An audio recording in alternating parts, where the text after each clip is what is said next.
Also consider Zed. I would prefer the Nidalee. Canyon had some struggles on the Zed, even though he did pick up the W. He did. Technically. It didn't feel like he did last time that was played. Talon! Talon is... What year is it? No, oh, God. He knows Sejuani isn't a great pick here, but he's like, it's the only pick that really works with our draft. Never mind, it's Talon. Or it's Talon. Well, I love that they actually hover the Sejuani first and then lock in the Talon. And then we get the insta-lock Shen. Oh, God. Top lane. You know, I've actually been watching this guy. I've forgotten his name, and I really should be able to credit him, but I've been watching a bunch of, like, Shen videos on YouTube. You know what? Like, full games of Shen. And Shen, when he gets going, is absurdly good. You know what? I guess you guys were right all along. Fearless is pretty cool. I guess like the 1 out of 80 games, we'll get the crazy one.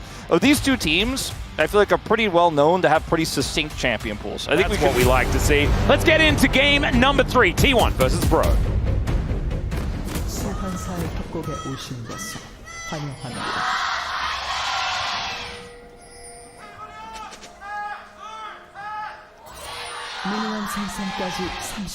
All right, here we are, ladies and gentlemen, onto the Rift for game number 3, or number 6, as we are going the distance. Well, I gotta say, this is a little bit unexplored territory. These two drafts. I don't want to make any overarching statements about what they mean and how they work, but I will tell you that I think Bro have a ton of burst power. They have Zoe, they have Lucian, and they have half of Faker's health bar. Oh, the press the attack is doing so much work here. There's another chomp as Faker getting taken down very, very low. And a few days ago. Oh my God, Doran's gone back in. Has relatively low health. As Morgan's sword angle is not looking too bad. As he was the last one. He was the last one to play it against Rascal. That's a tough matchup, especially in 2021. My God. Yeah, that was all right, pulls over the sword, gets it empowered, but of course, as Jax, you're able to press the Counter-Strike button. Of course, the empowered Q, like auto attacks, are so important for Shen in this matchup that you can really use the Counter-Strike pretty effectively. Yeah. So Faker did take that really unfortunate. Yes, it's been a long time since we've seen all of these. We saw the Talon, and then like it was Bulldog who last played this against Chovy, which was 2 years ago actually, Bulldog's debut year. Here comes Croco. Yeah, he's walking over Vision, but of course Carrier wanting to use his grand exit in order to make this one work. The Pillar of Filth goes down, and now Gumayusi on the other side of the Rift. Let's see whether this Feather Recall is going to work out. It's Croco that eats all of them. The Ebb and Flow doing so much work. And there's one more auto, and that is going to do it. Chef's kiss there for Hype as he picks up first blood. And the Bros feeling pretty happy about this early game. Either can always use that to taxi yourself towards a teammate. In the early game especially, it can work out very, very well. We're going to lose a lot of farm here on the top side potentially, though, because he doesn't have anyone to go to there, and they're going to commit to the Drake.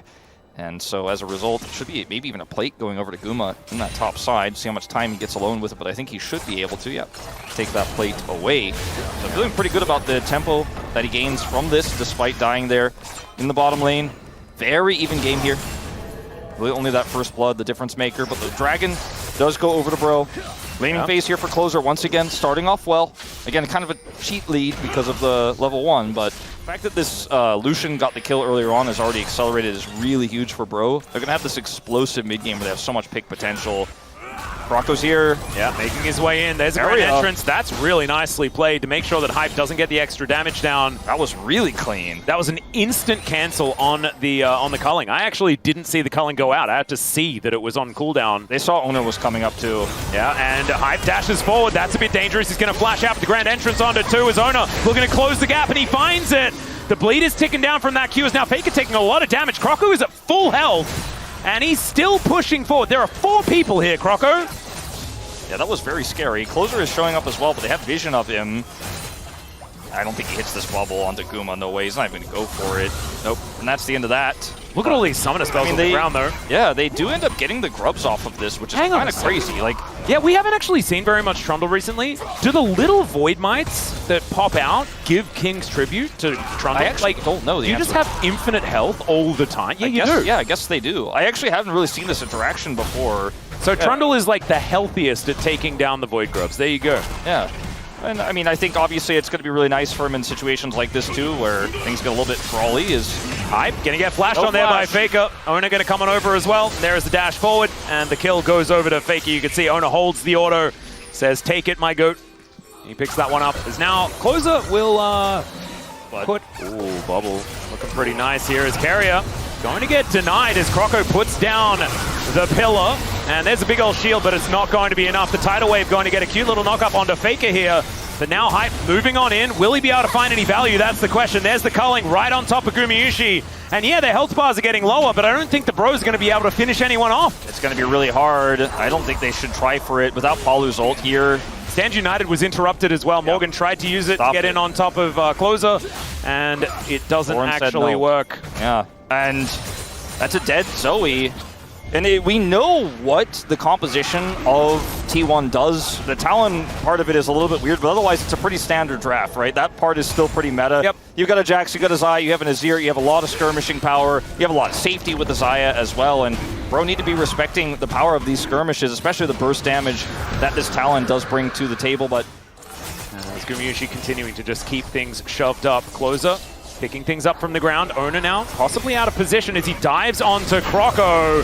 Croco going to get a big old shield as the bubble is decent. There's a knock-up from Polo as well, but only lands onto Gumayusi. As now the culling from Hype zones them really nicely.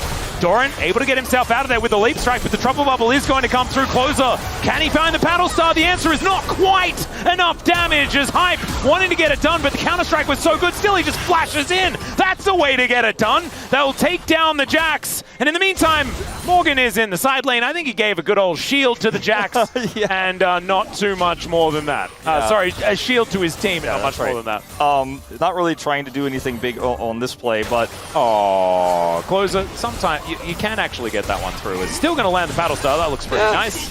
And Faker takes a big chunk of damage. Croco is still here, by the way. Faker's already dashed. The pillar is looking for Guma. The pillar is such high value alongside this Zoe as Gumayusi's in so much trouble. The jump! And it's going to be Croco that takes him down. Still, the bubble connects onto Carrier.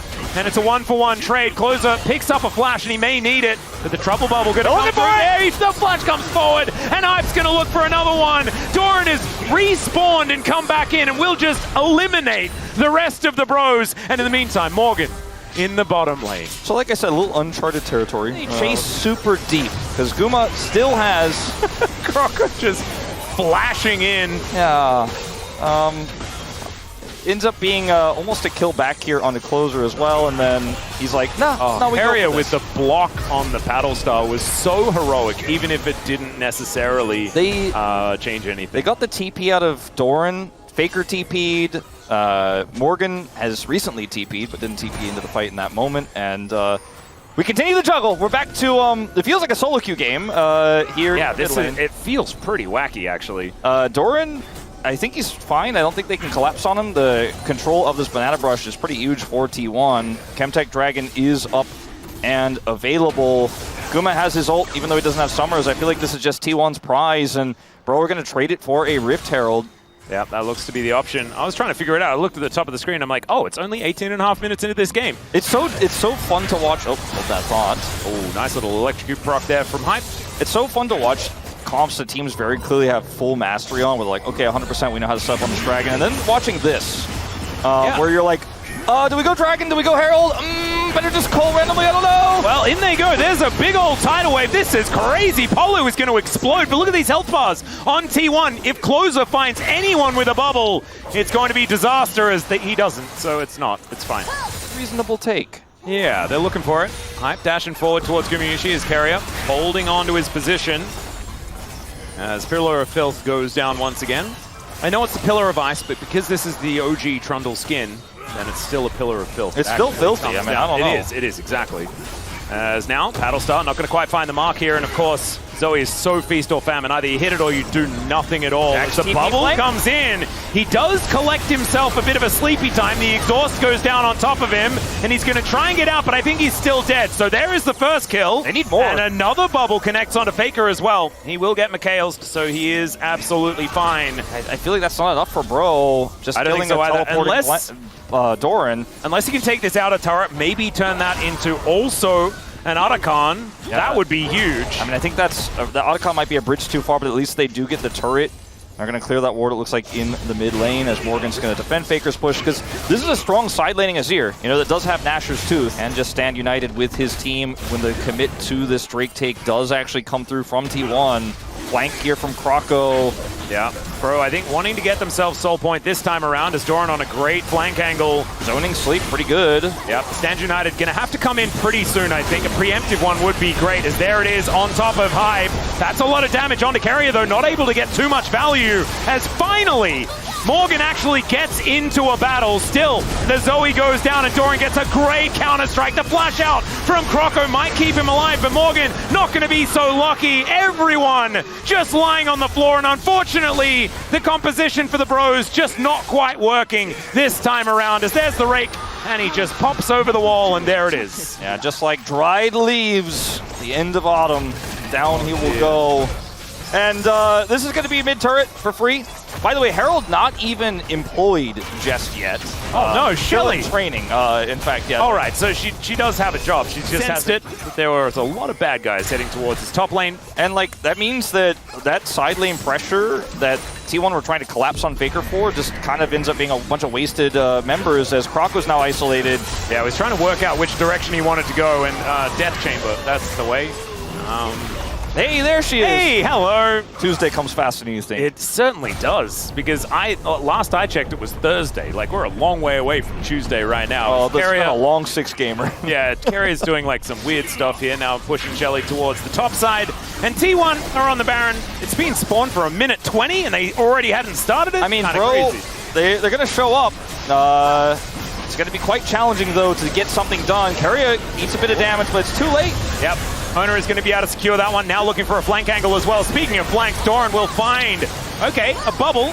So that's going to connect, as Polo is just dead. The Shadow Assault just a little bit much there as Hype running out of people protecting him. And in fact, there are none left as Morgan tries to get on top of Gumayusi. And Gumayusi says, thanks for the taunt. That was cute. And nothing else going to really come of it. Croco has just respawned.